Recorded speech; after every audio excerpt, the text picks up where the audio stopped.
pelajaran sisi akidah yang ada di dalam ibadah saum. Dan kita mengambil faidah dari perkataan Al-Imam Ibnu Qayyim Al-Jauziyah rahimahullah ta'ala ketika beliau menjelaskan tentang hak Allah dalam ketaatan yang kita lakukan. Telah kita sampaikan kemarin bahwa ada 6 hak Allah dalam ketaatan yang kita lakukan. Yang pertama, hak Allah untuk kita mengikhlaskan amal. Amal yang tidak diikhlaskan semata-mata untuk Allah Subhanahu wa taala, maka amal itu amal yang mardud, amal yang tertolak. Sebagaimana penjelasan di dalam banyak ayat maupun hadis, dan di antara contoh riwayatnya adalah 3 orang yang mereka memiliki amal-amal yang masya Allah, amal-amal yang super bagus. 3 orang ini adalah orang yang mereka berjihad dengan penuh keberaniannya sampai mendapatkan zahir syahid. Yang kedua, orang yang mereka belajar agama hingga menguasai ilmu, menghafalkan Al-Quran dan mengajarkan kepada manusia. Yang ketiga, orang yang mereka senantiasa berderma dengan hartanya di jalan-jalan kebaikan. Amalan ini amalan yang sangat istimewa. Akan tapi ketika amalan ini dilakukan tanpa keikhlasan, mereka tidak lakukan karena Allah Subhanahu wa taala, yang berjihad sampai mendapatkan syahid, zahirnya demikian, dia hanya ingin mendapatkan sebutan jariun, sang pahlawan pemberani, biar dicatat sejarah sebagai seorang yang pemberani. Yang kedua, dia belajar ilmu sampai menguasai, bahkan dia seorang qari, mengajarkan para manusia hanya supaya dikatakan sebagai alim qari, ustadz, guru, syekh, pengajar yang alim, yang berilmu, seorang qari yang menghafalkan Quran. Dan yang ketiga, yang senantiasa berderma di jalan-jalan kebaikan agar digelari dengan Jawad, sang dermawan. Maka ketiga orang ini justru Allah lemparkan ke jahanam karena amal yang mereka lakukan memang tidak menginginkan Allah, tidak menginginkan pahala yang disediakan oleh Allah Ta'ala. Maka hak Allah di dalam amal yang pertama adalah amal itu diikhlaskan semata-mata dia mengharapkan apa yang dijanjikan Allah Ta'ala. Ini yang pertama. Hak Allah yang kedua adalah an-nasihah, nasihat yang perlu kita wujudkan di dalam amal kita ini. Apa yang maksudkan dengan nasihat untuk Allah Ta'ala? An-nasihatu lillah. An-nasihat di sini adalah nasihat dengan makna bahasa Arab, bukan nasihat dengan makna bahasa Indonesia yang kita pahami. Akan tapi nasihat dengan makna dia menginginkan sesuatu yang terbaik, dia menginginkan persembahan amal yang terbaik. Allah Subhanahu wa Ta'ala sangat ingin seandainya hambanya mempersembahkan amal yang terbaik, sehingga bukan sekedar dia ikhlas dalam beramal, tapi dia mempersembahkan amal yang terbaik. Contoh nasihat dalam masalah ini, ketika seorang secara umum ingin takarrub, dia bukan sekedar hanya mendekatkan diri kepada Allah dengan amal yang wajib, tapi dia ingin menyempurnakan sebagai seorang hamba dengan melakukan amal-amal yang sunnah. Ini yang secara umum, ketaatan umum. Dia ingin menjadi seorang hamba yang menyempurnakan dengan amal-amal yang sunnah, sehingga menjadi hamba Allah yang lengkap, yang sempurna dalam bertakarrub kepada Allah, karena mendekatkan diri kepada Allah itu dengan amal-amal yang wajib dan amal-amal yang sunnah. Contoh dalam rincian umpamanya,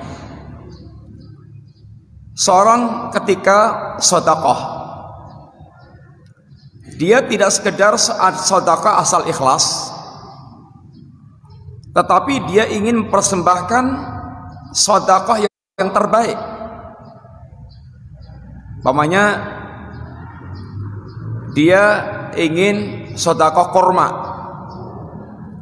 dia tidak sekedar infak kurma, tapi dia berusaha untuk memberikan kurma yang seperti yang dia cintai, yang dia sukai. Yang Allah katakan lan tanalul birra hatta tunfiqu mimma tuhibbun. Tidak akan Anda sampai kepada hakikat kebaikan sampai kalian menginfakkan apa yang kalian cintai. Sehingga dia berinfak dan dia pilihkan yang terbaik. Bahkan kemudian dia sertai, kalau dia memberikan kepada fakir miskin, dia iringi, dia sertai dengan memuliakan fakir miskin tersebut. Ini namanya nasihat lillah. Dan ini adalah haknya Allah dalam amal yang kita lakukan.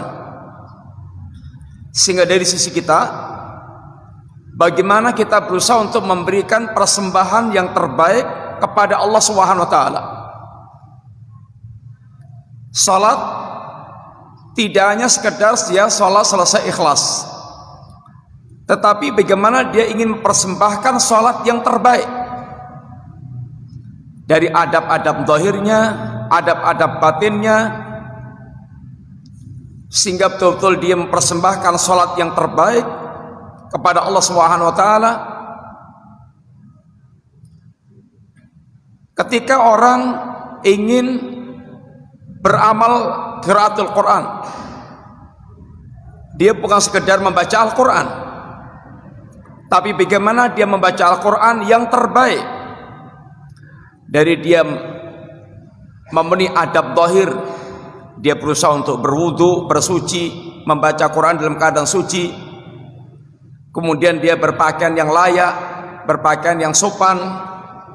Kemudian dia bagaimana dengan ini seakan-akan dia adalah sedang berhadapan dengan Allah yang menasihati dia, sehingga Al-Quran dia dudukkan sebagai nasihat-nasihat yang seakan-akan dia sedang menerima nasihat dari Allah Subhanahu wa Ta'ala.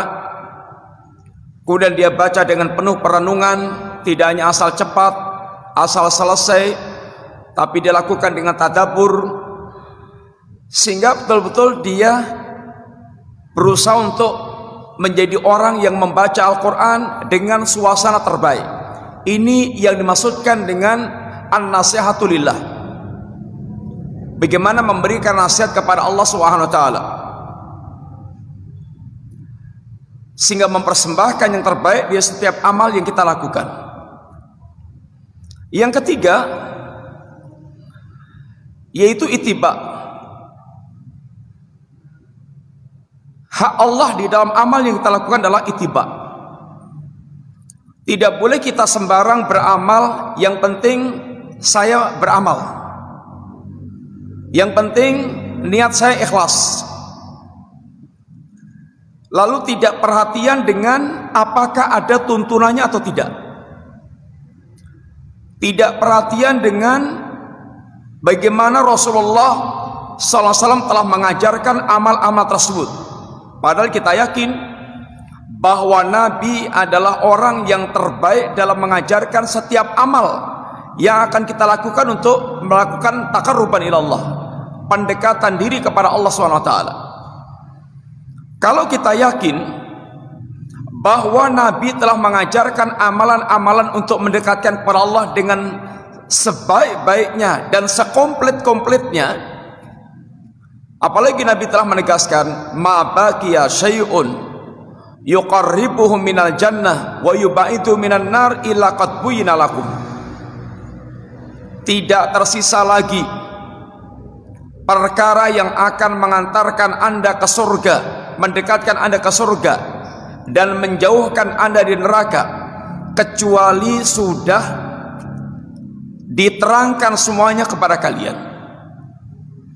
Sehingga seorang muslim yang benar-benar yakin bahwasanya Nabi benar-benar telah membimbing dia dengan sempurna menuju jannah dan menghindar dari kesengsaraan neraka, membimbing dia untuk hidup yang terbaik dalam kehidupan ini, maka dia akan menjadi orang yang betul-betul ittiba kepada Nabi, dan ini haknya Allah Ta'ala. Sehingga amal itu, bagaimana kita betul-betul memiliki sandaran bahwa memang betul-betul Nabi mengajarkan kepada kita amalan-amalan tersebut, sehingga tidak mengikuti kepuasan kita, tidak mengikuti selera hawa nafsu kita. Yang penting saya puas, yang penting saya marem. Alangkah sangat banyaknya orang-orang yang mereka beribadah dengan prinsip yang penting dia bisa merasakan marem, tanpa peduli bagaimana Nabi menuntunkan dalam amalan-amalan tersebut. Seakan-akan Nabi tidak mengajarkan yang terbaik dalam amalan-amalan tersebut. Padahal kita telah yakin bahwa Nabi telah mengajarkan yang terbaik dalam setiap amal yang akan kita persembahkan kepada Allah Subhanahu wa taala. Kalau masalahnya kita tidak tahu, harusnya kita tanya. Kalau masalahnya kita tidak tahu, harusnya kita tanya. Dan itu bentuk ketawaduan kita, dan itu yang diperintahkan Allah kepada kita. Fas'alu ahla dzikri in kuntum la ta'lamun. Bertanyalah Anda kepada orang betul-betul mengetahui tentang perkaranya jika kalian tidak mengetahui. Dalam urusan dunia saja kita diperintahkan tanya pada orang yang tahu, dan kita tidak malu-malu bertanya kepada orang yang memang tahu, walaupun lebih muda, lebih kurang segala-galanya dalam urusan dunia umpamanya, tapi urusan ilmu dia punya, maka kita perlu mengambil ilmu dari orang yang mereka tahu. Apalagi dalam urusan agama, yang urusannya pasti adalah jannah dan neraka, maka menuntut kita untuk betul-betul benar-benar bagaimana kita memiliki kemauan yang kuat untuk ittiba, untuk mengikuti amalan sesuai dengan tuntunan. Apalagi Nabi telah memberikan warning, man amila amalan laisa ali amruna fahuwa raddun. Barang siapa yang beramal yang amalan itu tidak ada dalam tuntunan ajaranku, maka amalan itu tertolak. Jangan kita a priori dengan orang yang mereka mengingatkan amalan Anda jangan sampai tidak ada tuntunannya. Dalam bahasa Nabi dengan istilah bid'ah. Tapi hendaknya kita punya semangat bagaimana setiap amalan kita itu betul-betul mengikuti tuntunan Nabi. Jangan sampai kita hanya mengikuti selera diri kita tanpa ada semangat mengikuti apa yang telah diajarkan oleh Rasulullah sallallahu alaihi wasallam. Hak Allah yang keempat dalam amalan kita, ikhwan, kemarin telah kita sampaikan, sebutkan sekilas, yaitu masyhadul ihsan. Masyhadul ihsan, bagaimana kita menghadirkan ihsan dalam amalan kita. Yang ihsan itu seperti yang didefinisikan Nabi, anta budallaha ka'annaka tarah fa illam takun tarah fa innahu yarak.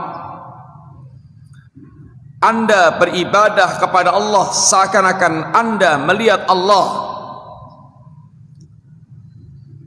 Seandainya Anda tidak bisa mencapai makom yang ini, maka fa innahu yarak. Allah Subhanahu wa taala melihat Anda.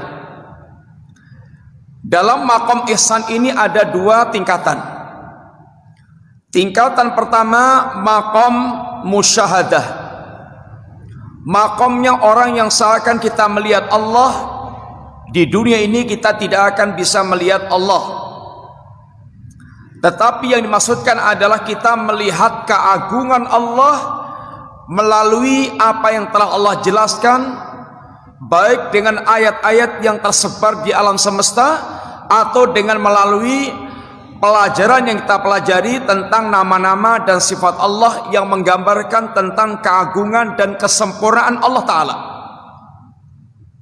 sehingga tergambar keagungan Allah.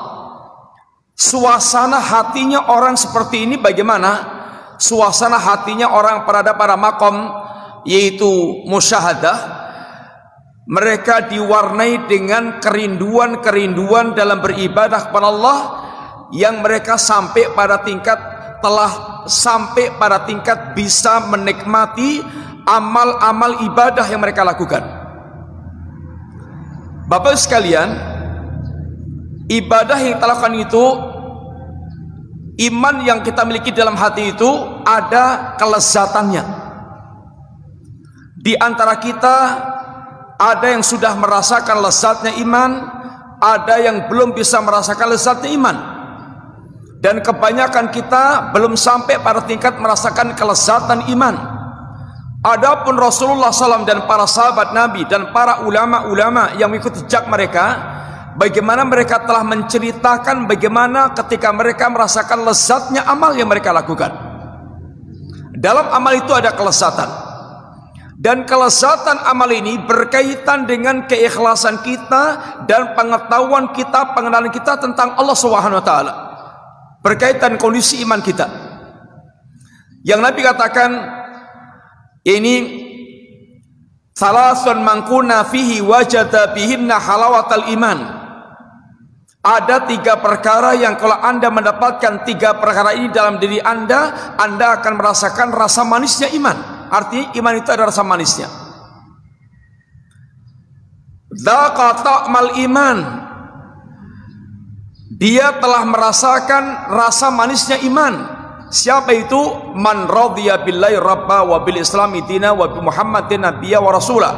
Orang yang mereka artinya telah betul-betul ridha Allah sebagai sembahnya, Islam menjadi agamanya, Muhammad sebagai nabi dan rasulnya.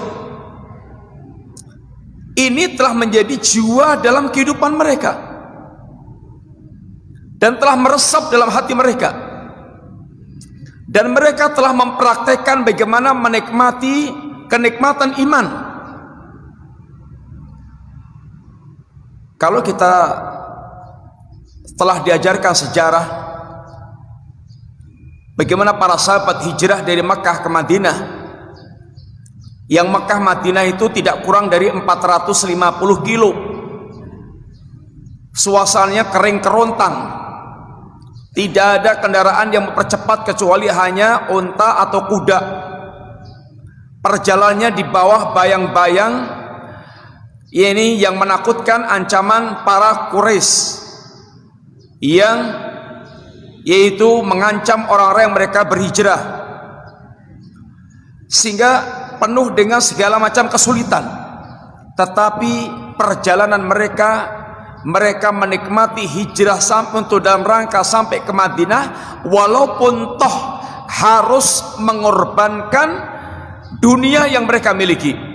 Sebagaimana Suhaib Ar-Rumi ketika mereka hijrah dari Makkah ke Madinah harus melucuti dan melepaskan semua hartanya, dan itu dianggap oleh Suhaib sebagai bentuk perdagangan kepada Allah dengan Allah, ibaratnya mahar yang harus dia serahkan untuk mendapatkan keridhaan Allah Subhanahu wa taala.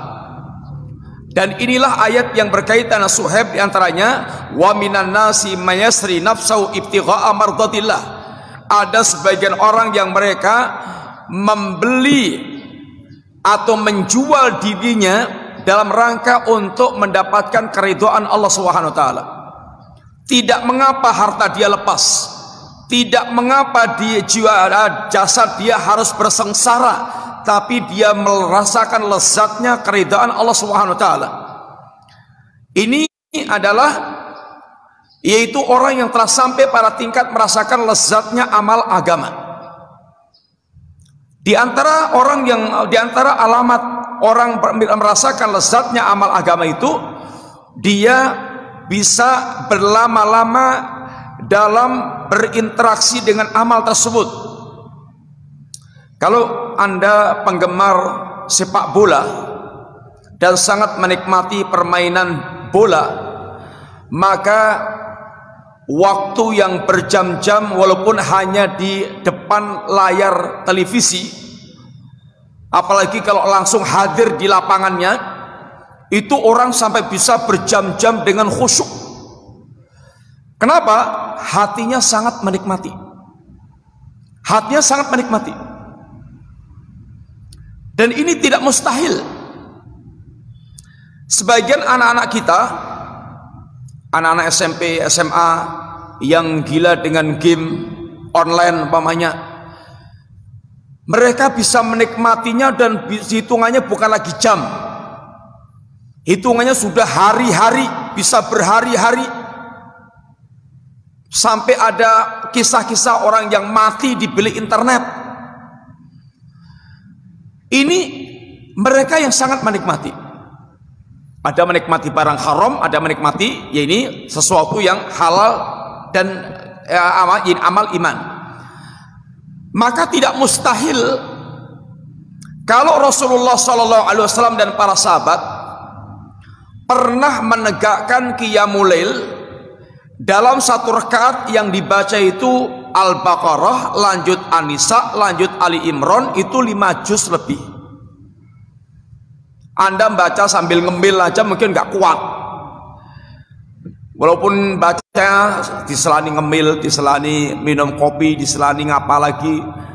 Nabi dalam satu rakaat membaca ini 3 surat tersebut, dan mereka menikmati, dan mereka bisa menikmatinya.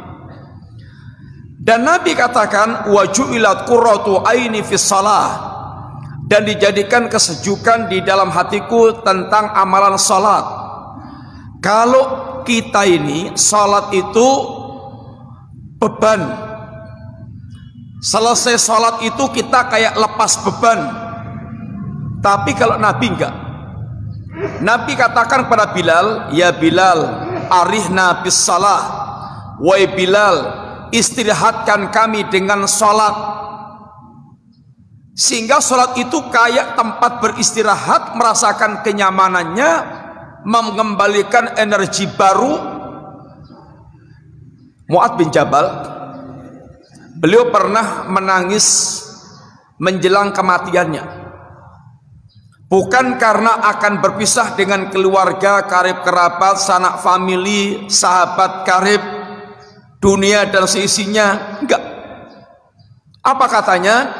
Innama abki ala dhama'il hawajir wa qiyamil laili syita wa musahamatil ulama.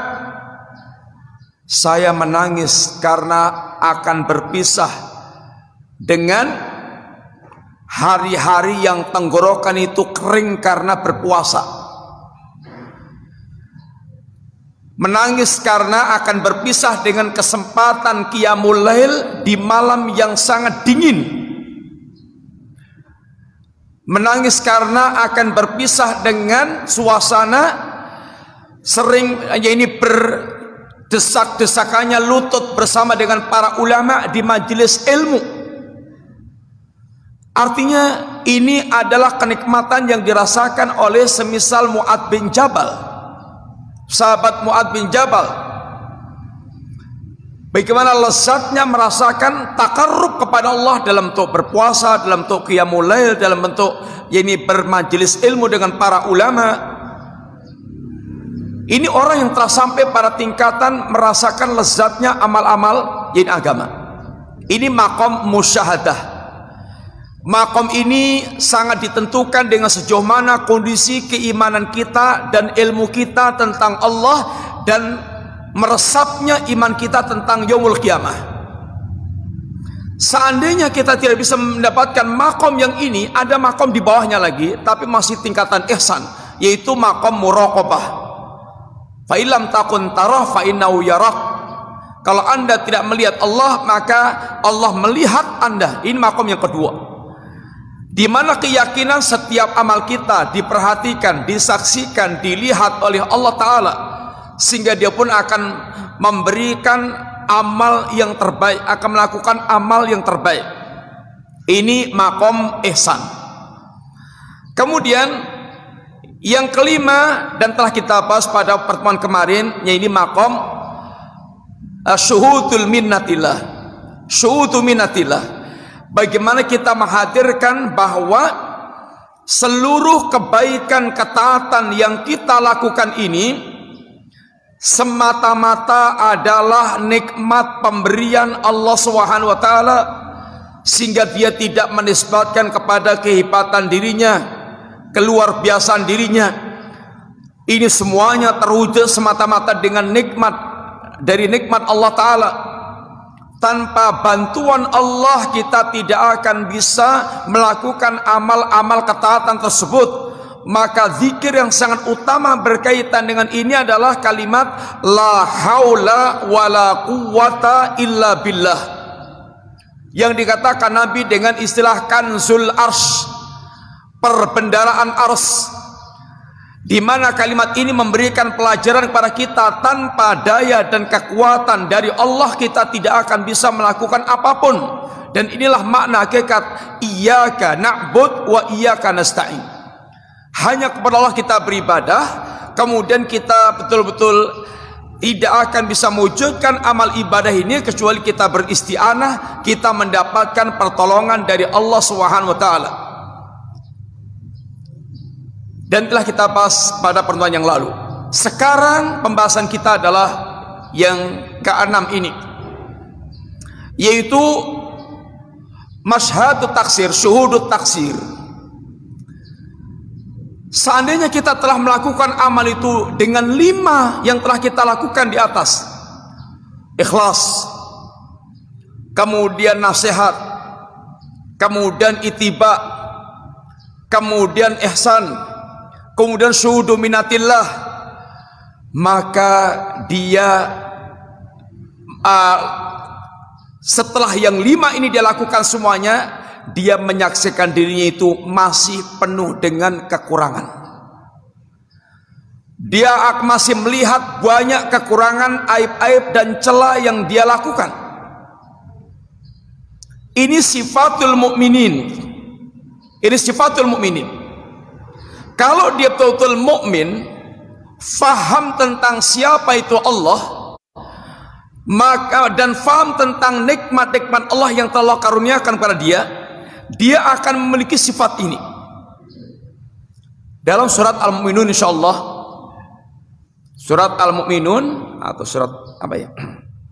Surat Al-Mu'minun ayat yang ke-57 sampai 61. Di antaranya Allah jelaskan dalam ayat tersebut, innalladzina hum min khasyati rabbihim musyfikun. Sesungguhnya orang-orang yang mereka benar-benar takut kepada Rabb-nya. Walladzina hum bi ayati rabbihim yu'minun. Dan orang-orang yang mereka betul-betul beriman kepada ayat-ayat Allah Subhanahu wa taala. Walladzina hum bi rabbihim la yusyrikun. Dan orang-orang yang mereka tidak pernah menyekutukan Allah Subhanahu wa taala. Walladzina yu'tuna ma atau wa qulubuhum wajilatun annahum ila rabbihim rajiun. Dan orang-orang yang mereka melakukan berbagai macam amal ketaatan, bersama itu hatinya ada rasa kekhawatiran, ketakutan, sesungguhnya mereka akan kembali kepada Allah Subhanahu wa taala. Ini diantara 4 sifat yang disebutkan Allah di dalam ayat ini. Yang pertama tadi dikatakan Allah, innalladzina hum min khasyati rabbi musyfikun. Orang-orang yang hatinya itu diliputi dengan rasa takut kepada Allah Subhanahu wa taala. Takut akan keagungan Allah. Man khafa maqama rabbi. Orang-orang yang mereka hatinya ada rasa takut dengan makom keagungan kedudukan Allah Subhanahu wa taala. Takut yang akan mengendalikan dari terjerumus dalam perbuatan maksiat. Sehingga ini yang diminta oleh Nabi, rasa takut yang memisahkan dirinya dari perbuatan maksiat. Allahumma inni as'aluka khasyataka ma tahulu bihi bainana wa baina maksiatik. Ya Allah, aku minta kepada Engkau rasa takut yang bisa memisahkan antara aku dengan kemaksiatan kepadamu. Ini rasa takut yang hakiki. Takut yang menghalangi seorang hamba bermaksiat kepada Rabb-nya. Ikhwati billah, rasa takut seperti ini sangat berkaitan dengan sejauh mana kefahaman seseorang terhadap Allah Subhanahu wa taala. Kefahaman dia tentang hakikat-hakikat iman. Sehingga berkaitan dengan ilmu yang dia miliki. Nabi ketika mengingatkan kepada para sahabat yang ingin beribadah dengan berlebih-lebihan, karena mereka melihat Nabi orangnya sudah terjamin dengan surga dan ampunan, tapi ibadahnya masih top. Lalu mereka punya gerundelan, punya kerentek. Amma ana fa usolli walam arkut. Saya akan sholat malam dan tidak akan tidur. Amma ana, yang satu mengatakan amma ana fa'usumu walam uftir. Aku akan berpuasa dan tidak berbuka. Yang ketiga mengatakan amma ana lam atazawwajun nisa. Adapun aku tidak akan menikahi wanita. Disangkanya kalau sholat tanpa tidur, puasa tanpa buka, tidak menikahi wanita, itu akan bisa maksimal dalam meraih pahala di Allah Ta'ala. Tapi ini menyalahi fitrah manusia. Dan Islam tidak mengajarkan yang seperti itu. Menyengsar bersama dengan beribadah kepada Allah, menyengsarakan hak badan, menyengsarakan hak diri dan keluarganya. Islam agama fitrah. Maka kata Nabi, inni la'alamukum billah wa atqakum lah, atau kama qala. Saya ini orang yang paling tahu tentang Allah, yang paling berilmu tentang Allah, dan paling bertakwa kepada Allah Subhanahu wa taala. Fa usalli wa arqud wa asum wa uftir wa tasawwajun nisa. Aku salat dan aku tidur, aku puasa dan aku berbuka, aku pun juga menikahi para wanita. Sehingga Rasa khosyah itu sangat berkaitan dengan sejauh mana pengenalan kita tentang Allah dengan benar. Maka hakikat ilmu adalah ilmu yang mengantarkan semakin rasa takutnya bertambah kepada Allah Ta'ala. Ilmu yang tidak mengantarkan semakin bertambah rasa takutnya kepada Allah, ilmunya la yanfa', ilmunya tidak bermanfaat. Dunia ini menjadi dunia yang dirahmati Allah, dijauhkan dari laknat ketika isinya adalah ilmu dan khosyatullah. Kalau isinya itu orang-orang yang tidak memiliki rasa takut kepada Allah, maka dia akan berbuat semaunya tanpa penghalang. Yang penting bisa melakukannya. Mau zina, mau korupsi, membunuh, mau zalim, tidak ada penghalang. Ini ketika orang tidak punya rasa takut kepada Allah Ta'ala. Atau diisi oleh orang-orang yang mereka ini bodoh, tidak berilmu.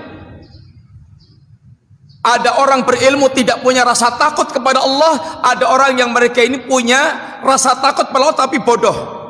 Semangatnya semangat yang tidak dasari dengan ilmu. Ini juga tidak menjadikan baiknya kehidupan. Baiknya kehidupan itu apabila diisi oleh orang yang berilmu dan orang hatinya itu ada rasa takut kepada Allah Ta'ala, sehingga ilmunya mengantarkan rasa takut kepada Allah, takutnya ditegakkan di atas ilmu. Kemudian ini ciri yang pertama, sehingga Nabiullah Ibrahim pun bersama dengan sempurnanya tauhid yang dimiliki, masih ada rasa ketakutan kalau terjerumus dalam perbuatan syirik. Sehingga di antara doa Nabiullah Ibrahim, waj'nubni wa baniya an na'budal asnam, ya Allah jauhkan aku dan anak turunku dari menyembah berhala. Ciri yang kedua tadi apa ya ikhwat? Walladinahum, dan orang-orang yang berada waladinahum min ayati rabbihim yu'minun, bi ayati rabbihim yu'minun, dan orang-orang mereka dengan ayat-ayat Allah beriman.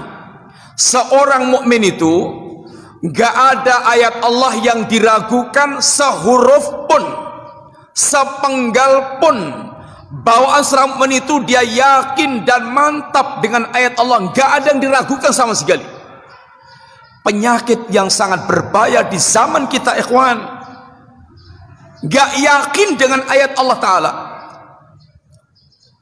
Sampai ayat yang dari kecil saja sangat jelas, inna dina indallahil Islam, sesungguhnya agama di sisi Allah adalah Islam. Wa may yabtaghi ghairal islami dinan fala yuqbala minhu wa huwa fil akhirati minal khasirin. Barang siapa cari agama selain Islam, maka tidak akan diterima dan dia akan menjadi orang yang rugi. Ayat ini pun boleh jadi sudah ragu, nggak berlaku lagi. Nggak bisa dia berkeyakinan bahwasan Islam itulah agama Allah, sehingga tidak bisa mengatakan tentang batilnya selain yakni Islam, karena ragu, nggak ada lagi keyakinan. Bagaimana akan berdakwah kalau nggak ada keyakinan tentang yang hak dan tentang yang sesat? Apalagi akan berjihad, jauh dari harapan.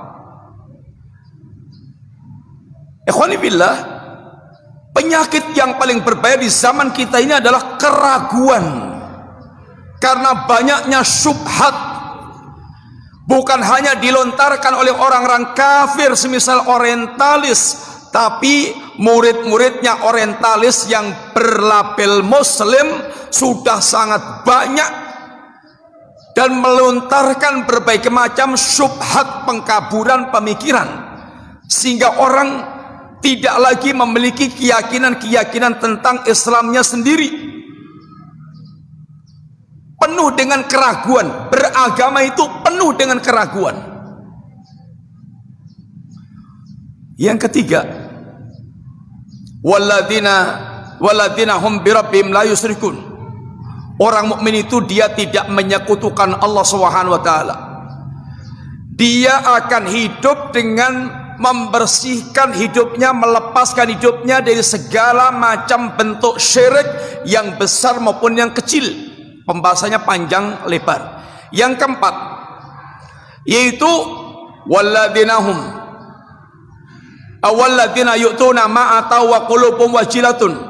Orang yang ketika dia beramal, dia melakukan berbagai macam amal-amal, dia akan beramal sebaik mungkin, berbagai macam alternatif amal dia lakukan, tetapi ketika dia sudah beramal, maka hatinya ada kekhawatiran seandainya amal itu tidak diterima oleh Allah Subhanahu wa taala.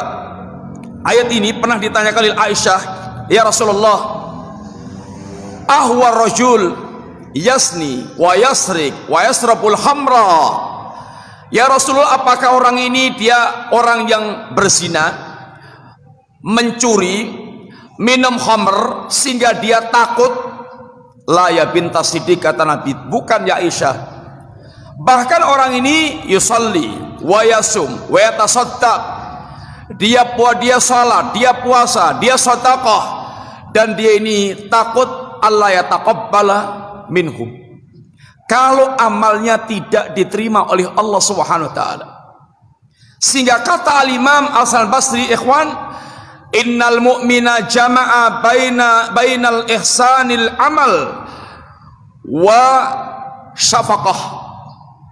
Seorang mukmin itu mengumpulkan antara bagusnya amal. Kalau dia mau beramal, dia akan berusaha tampilkan sebagus-bagusnya. Ikhlas, nasihat, itiba, kemudian ihsan, kemudian suhudul minah. Ibaratnya 5 yang awal tadi itu sudah berusaha untuk dipenuhi. Tapi ketika dia selesai beramal, hatinya ada wa qulubuhum wajilatun, hatinya ada rasa takut.